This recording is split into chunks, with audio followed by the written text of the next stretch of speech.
Hi, Raj. How are you? I'm great. Thanks, John. Yeah, welcome everyone to the Coaching to Flourish podcast. And we've got some exciting questions to answer for you. Yeah, I'm also excited to hear from you, John, because you've been working on a new project, haven't you? Right, right. And today's the very first one. So we posted our very first Let's Life Coach video on YouTube, and we'll put it in our blog and we'll look at it. But basically, what I'm doing is taking a clip from TED Talks, commencement speeches, researchers talking about their research, educators who are on the cutting edge, people in the business world who are doing amazing things. Basically, some of the coolest things happening, and then breaking them down into looking at a lot of the etymology, the words, really digging deep into just maybe a couple sentences, and then coming up with three coaching questions that are built off of the content. So we did our first one today. It's with Oprah. She gave a commencement speech at Spelman College in 2012, and it's just fun. I mean, it's a really amazing talk. I recommend listening to the whole thing. And I'm having a ball making them. Like after every video, I think it's just fun. And so I'm getting more energy from it. It's good. I'm getting into the research again in a really cool way and feeling like I producing something. It's a good thing for me. So we're going to do one a day. And the idea is that you can build it into your morning routine. So you can watch the video and use the questions as prompts for morning pages, which is the design of them. And we're going to see if we can keep the one a day pace, which I'm pretty sure we can. I already have 8 videos already recorded. So I'm a week ahead, which is nice. Usually that's not the case. So, yeah. So, John, are these videos for anyone who wants to be intentional on how they start their day? Yes. Okay. Yes. It's like for the one that we did today was Oprah, and she has this idea of, she's not after like what she's currently aiming for in her life isn't, not necessarily to make an impact or have a legacy. Those things are nice, but what she's really aiming for is the truest, highest expression of self.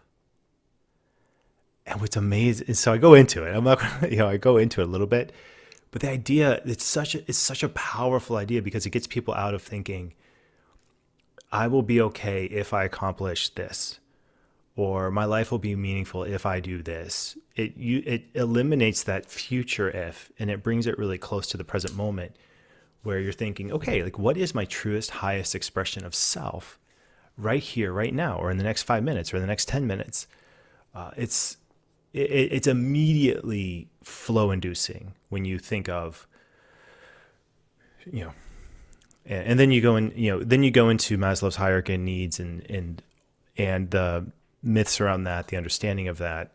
I'll make some more videos around there. But the main idea is that Maslow never actually used a triangle, right? Yeah, you think of the Yeah. triangle thing. He never actually used one.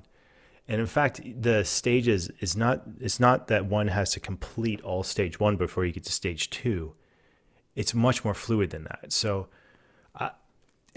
I'm loving this project. One, I'm loving the project. If you're into it, I'd love to have people, comments on board. And yeah, I'm just really psyched. I'm curious, John, how do you think coaches can use these videos with their clients? Yeah, I'm always curious about how can we coachify a certain mode of communication. Like the powerful paragraphs, which are going to be built off the videos. The idea is like, how can you mimic that coaching question? Because as a coach, like, right, we ask questions. And best practice for a coach is to ask maybe one question after a client's talking. But if it's only one person talking, how do you create an insight-rich environment that a question can then mimic what it's like to be in a coaching session? So that's the idea, is how do we mimic this? And I think as a coach listening to these, I think there's going to be there's a lot of opportunities to see the kind of coaching questions I'm asking and then use them, with clients. Fantastic. Okay, thank you, John. So I'm excited to listen Me and too. start Me too. my day with intention. I'll let everyone know once I've listened, and then there'll be borrowed insight with those questions that you're going to put in there. Okay, so I'm going to switch gear to a question I have for you, John, from our audience. It's a bit of a long one, so I'm going to go slowly with the question. Yeah, it's around themes for 2023. So personal growth and development, the need for autonomy, and the desire for career change are considered three key consumer activities that will be important in 2023. How can I leverage this knowledge in building my coaching business? Wow. What are those three things again? So, three areas: personal growth and development, autonomy, and career change. Wow. That's an amazing question. It is. I wonder. I think, okay, so whoever put that question together, thank you. I think, well, all right. Well, the same thinking that put that question together, it feels super logical, super like thoroughly researched, and just really strong. And I think when you're trying to market coaching, those three character traits or elements are also useful to move into. Like, same thing. I don't know from a coach's standpoint, like from a building a practice standpoint, I don't know how useful it is to think in the global trends as much as it is to think realistically. A full-time coach can only have in their practice maybe 30 to 40 current clients before you're at capacity. I know for me at my peak, I think it was in the low 40s, current clients, and that was a lot. When you're thinking, I can only really reach or work with 40 people at any one time, your specialty is much more important than thinking in terms of global trends. And the awareness of coaching has increased so much over the past couple of years that you're no longer having to explain what is coaching, what is life coaching. It's more around, have you accurately identified your audience and have you accurately identified their biggest pain points? This is the most important thing in marketing coaching. And what's hard about marketing coaching and delivering coaching is that the marketing of it focuses on the pain points, but the delivery of coaching almost has to focus completely on the client's inner growth and inner world. So you're not, if you're coaching the pain points, then you're mostly giving advice and problem solution hunting, which is not best practice. I mean, the coaching process breaks down. What we're really doing in the coaching process is we're trying to use the challenge as a foil for insights. You need something to push against. It's almost like you literally at a playground, you need the obstacles in the playground in order to play. We need these challenges and obstacles in order to gain insights. So I think it's much more just pick one of those and then riff on it. Pick personal growth or career change. I'm a career change coach. And when people are looking to change careers, these are the three biggest things. These are the three biggest challenges that they have. And usually at the root of all humans usually have the biggest challenge is, am I worthy? Am I worth it? Yeah, I mean, it's wild when you start getting into it. But yeah, I mean, the thing I've been playing with too in terms of coaching and getting into this idea is it's safe to look inside. And I think sometimes it feels not safe. And I think it comes up with I'm not enough. And coaching allows people to look inside. So I think one of the biggest competitors that coaches have when establishing a coaching business is not other coaches. It's indifference. It's thinking, I don't really need a coach to do what I'm doing right now. It's like the same thing with personal trainers. Personal trainers can be expensive.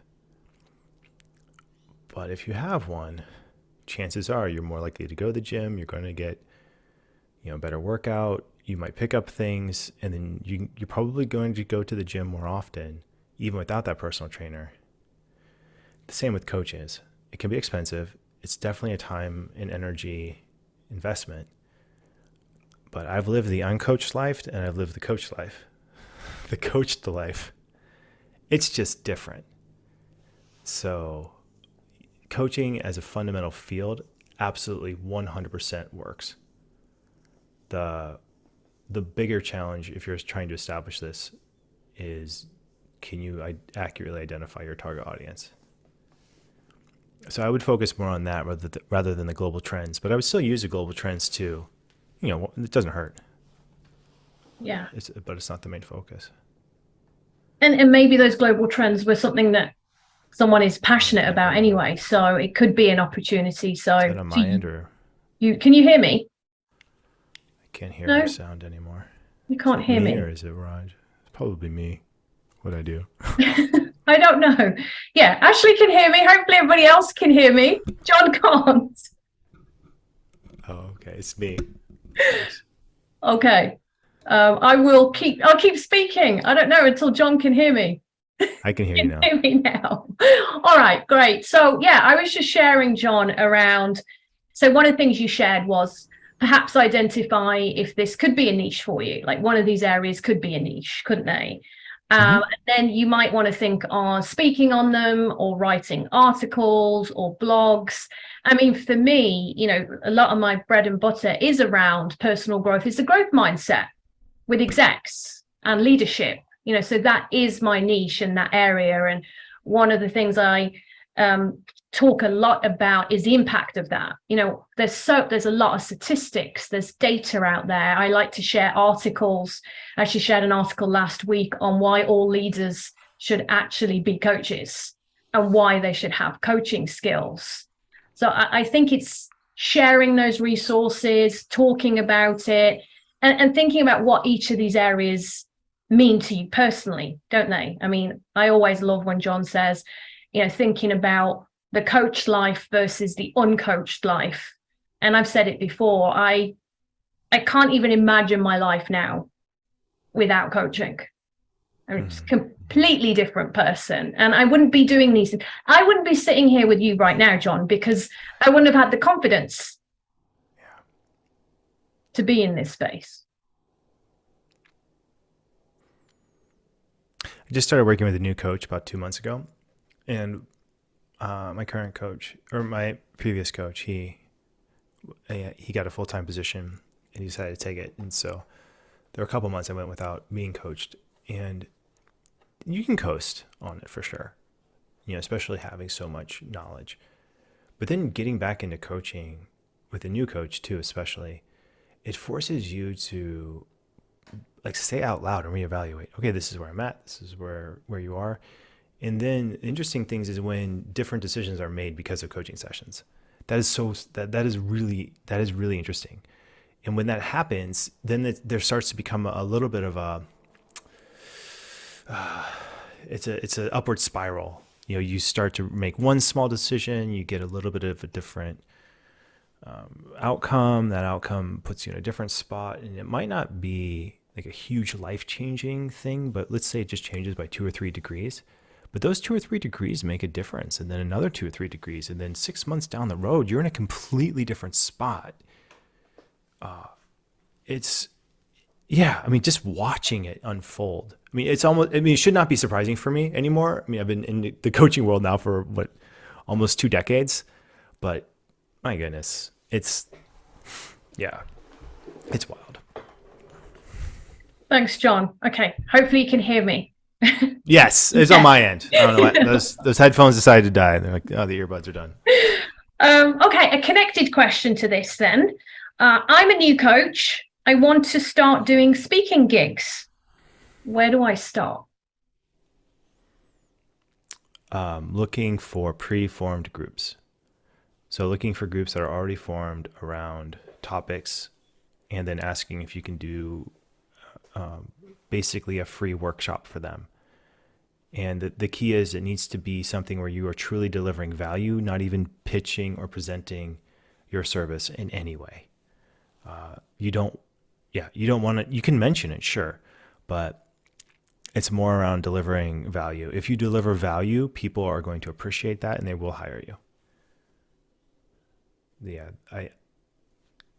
Preformed groups. It's a lot. That's a lot of work. It's not, I viewed that when I was establishing my own practice, like that was the very best, that was the hardest thing to do, but it was also the very best use of my time.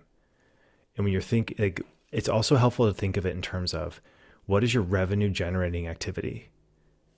And your revenue generating activities are those that put you in touch with more potential clients and conversations with those potential clients, and delivering amazing service to the clients you have, because then they refer you to other people.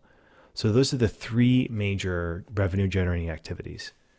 Other things that need to happen, I mean, those are all also important, like, making sure your books are in order, all those kinds of things. But yeah, no, it's focusing on the revenue generating activities. That is one of them. It is the hardest one, I think. So you have to give yourself a lot of grace. You have to do lots of asks, lots of research, lots of searching, but it's totally worth it. Yeah, absolutely. So it's volunteering, maybe volunteering locally. The question I would add for anyone who's considering this is, why is speaking important to you as part of your business and as part of coaching? Because I also know plenty of coaches who are just coaches. They don't speak. They might facilitate a webinar, or they might do sessions that include coaching. So what does speaking mean? Why is it important? What life purpose does that connect to? I know a lot of people want to write books. So if you're writing a book, maybe that would connect to speaking.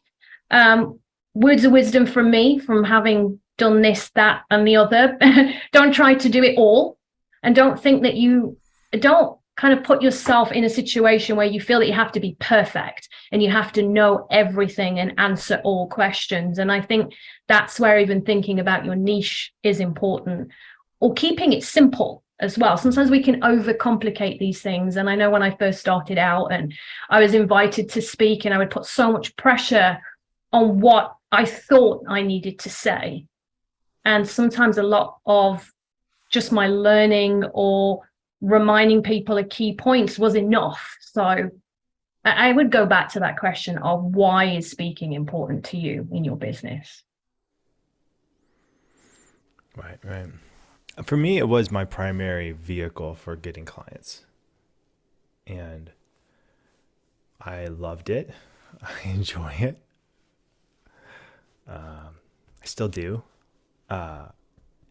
And going back, the thing I've learned really quickly is the most effective way to get those speaking engagements is to network. Yeah. And if you can, I would start with the people, like, find the list, find the groups of people you want to connect with.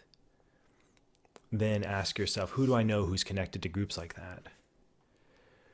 The very hardest is your first handful, like your first 5, 2 to 5 different gigs is the hardest.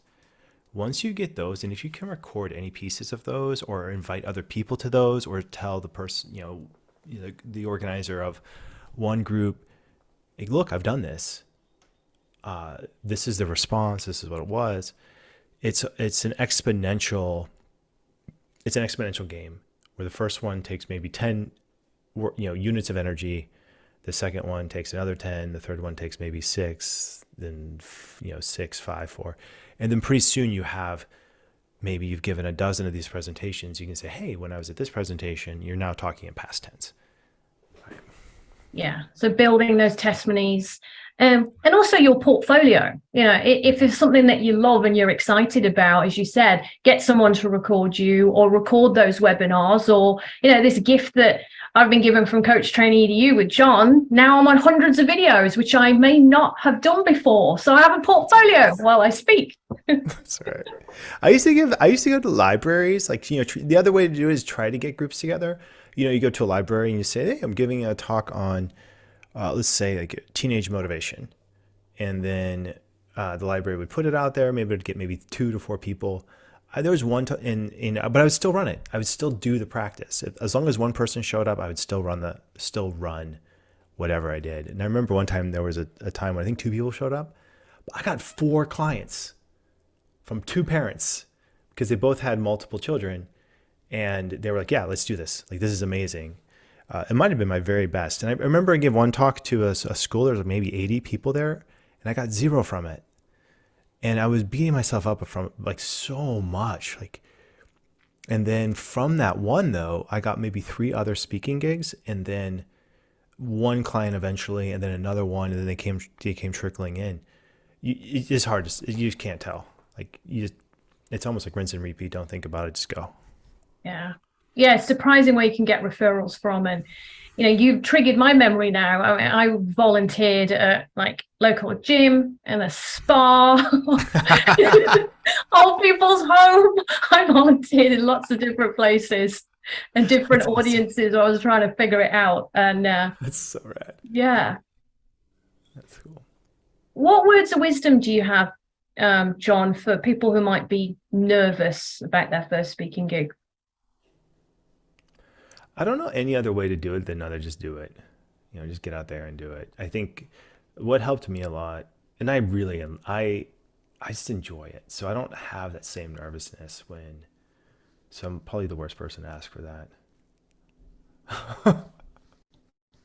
The only thing I can think of is to really get clear on why. Like, why are you doing this? Why are you doing this in the first place? You know, remember why you started. And it's not for you, it's for the sake of the people there. That helps me a lot. I took a stand-up comedy class once, years ago. I've told this story. Right? I signed up for Portland's Funniest Person. This is back in 2016. And I did 6 minutes stand-up, and it was amazing. It was the one of the biggest thrills of my life. And I want to get back into it, but down the road, I mean, busy stuff. However, before that, I was a nervous wreck. I was like, what am I doing? These jokes aren't going to work. The first 3 minutes was excruciating. I mean, it's just all of it. For that, you just got to go do it. There's no other way just to go out and just do it. You just embrace the nerves. That's super courageous. I mean, that sounds pretty terrifying to me, to stand up as a stand-up comedian. Yeah. Wow. It's a great practice. I highly recommend it, but do it with a class. Like, if you take a class with it, same idea with speaking. Take a class. I'm putting these YouTube videos together. I went out and found a coach specifically for helping me craft the videos, and separate from just general life coach. Find a coach. Do it, and he made them better. He totally made them better. Yeah, you might want to get a speaking coach or a personal brand or presence coach. Yep. Yes, coaches for all kinds of things out there, isn't there? Mm-hmm. And then use it, because I mean, the thing is, I learned so much about myself from speaking, and then watching myself is painful. It's so painful, but there's so much growth in it. Watching myself make these videos, like, oof, like, it's like, really? But then when I watch them, and then I get so much from it. And then it's almost like, you're on the right path if the work itself provides energy, like provides excitement. And it's almost like having that, like, there's a balance point between hope for the future and gratitude for the present. And being able to go between both of those with ease is I think what I've learned in business building, is sometimes it's really useful to make that future place you're going the most important thing, larger than any present obstacle. But then when you're in the present obstacles, like, even being thankful for those is it's a gift. And for all of you who are listening, playing along, being in the field, thank you. I mean, we are making the world a kinder, more empathetic, more empowered place. So yeah, thanks to the community. Thanks everyone. Absolutely. Thank you, everyone. Thanks, John. And we'll see you next week. See you next week. Bye.